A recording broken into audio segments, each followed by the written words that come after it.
Church ekwan a womo enam so de etia womo enkwada ewo sukuu mu enono abusuafo sese de eye agensem a enesa ewo mu se Bible ne se kire akwada no kwan a womfa so na wonyini a wanfiri eho kwan ben eye kwan pa no enti wo tenetene na wo sa won tenetene no emane hunu se okay ekwan a menam so yi enye na emom ye tene me no na enye se wo tene no to the extent se wo bedi ne dem na no ada papa bi chese ne be awia 10 cedis no se de wo tie akwada yi tie na ma chese entia ne mu no na chese ne nsa miensa etimi ate edi afiri wo no wahyehye ne baba ensa edi afiri wo na ene de ye de ani ekokopiemu ewo pram senior high school a chire ni anidi ababeto eja SM Mr. Peter Opata Nyako year student a wono oye form 3 final year student atrese akwada yi ne ho asema babonte no akwada no woye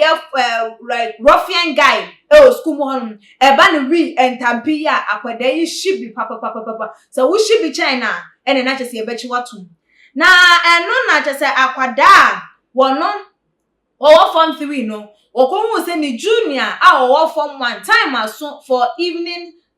class moka ne se prep no na time aso se ewo se akwada no ye den eko ena form 1 ni no enkoye eno nti enam so ma form 3 ni yi etimi twi aba edebo akwada ne se won sore na won ko eye prep adenti na wote ehonom eti eno na chese report kokopiemu edru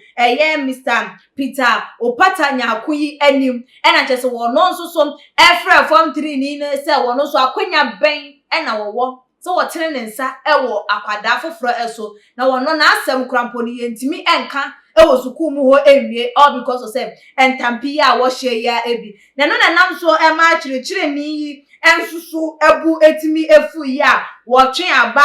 ebo akwada yi for 25 good canes and 25 energies wo gina ho egi aba yi digu ne to asisi amene wo kasa de baby a form 3 ni no ne dabremu eda na chese nya enkoyie kra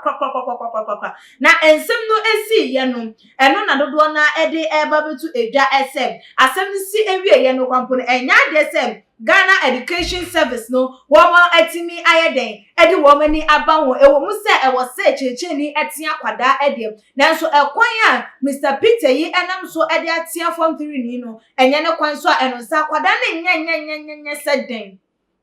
na wonim se eyewi na wonom na eno nti woni right se wotia ni junior fine so wo aba wo de bo akwada na bo wo bo form 1 ni no na wo hu ne se enye ne kwan so eno no so wo bo akwada na fine wutimi tia no by say de watia eye form 3 ni na ma busuya me no wo kasa na chese akwada no ana brantie no enya de so wotimi ejina ne nanso mpo na chese watimi ayeden anantem video ewo ho no video no de otimi hu se ebra na wogina ho no ma na ne nafofo no video de no wo ye okay but say si ya nkasa na me no wo kasa de chese brantie no enya de so wotimi ejina eye ne nanso a enesa na man ko hwe video no ebra ne ba ye beto aso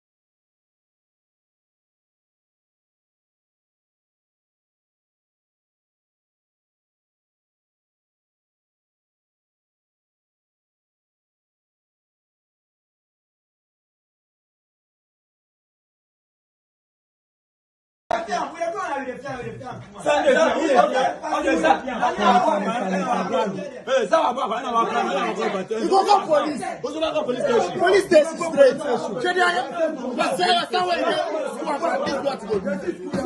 Na abusuafo se wa kwa hunu bi wa wodi wani akwa hunu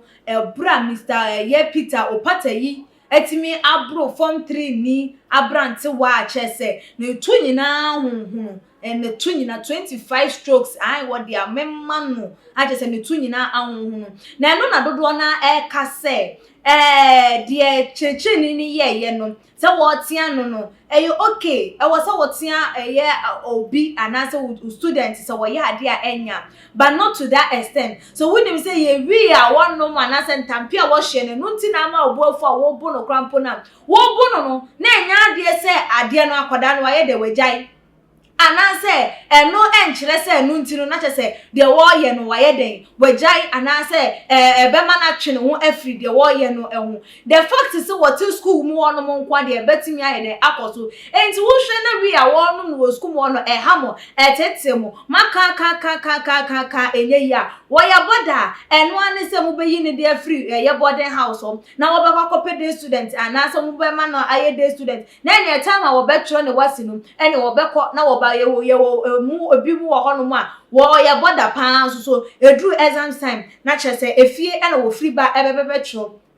but to the extent say obebo akwada ama ontimi ngina ne nanso mpo ama ne nan ebetimi aye ne ya na wontimi ennante ne nan eso no na kyese eye child abuse eno ene ebinom ensam a wo mo eka na no ebinom nso eka se eye sesei ene ye mo nkwada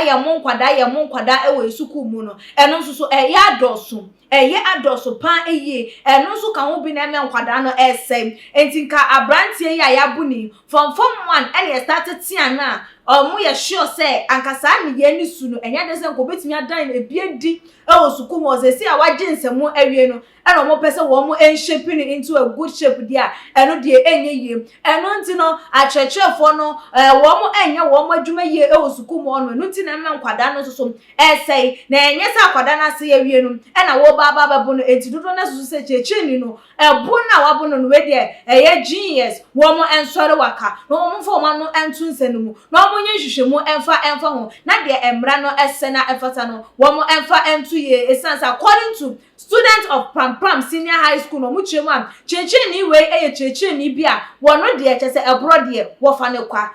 wonya ne hwio waye ne hwio wono onya mini se wa mini wa ene se de obesi abro wo no wa krampo no enya de se wo betimi ayeden aka wano ade atumu kyese obebro wa ma wonsunu nyina ebetimi atu agunte ye ne su ene ne ban a wode tu suku mu ewo no ma empanifo entimi emo ne chem eso enti se sa ena etie dia ene ne empanifo wo mo ensori wo mo nya hwehwemu na ene checheni no se eye nnwoma bi ena wo de begu akwamu ade amano a wo mo enye na ye besire eye nkwada no nso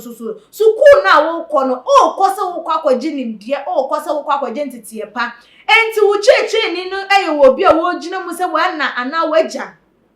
wo betinetine wo se ne ebe ya wo be free sukum wo apie no na won so no waba out as a good person waba out as a prominent person badane da ye de honkoko bobo namfofo ne ye ya brabo no se de ensene mfata na cheche ni kokotia ye na kokobro so a ye cheche ni no na waye den waye eye de ense emfata ewo mse bo na obo akwada no wansusu e de tia de wo se wonti aba ne ntia mu no e na wansusu a amasa nyoma we nyina ese waje nche efa ensemi hu no wo ne say fa bra ebebetu edwa e osuma gin e your comment section like a videos na share all the social media platform as media ene equia sikapa dasene yebesan edi ehia ebi makram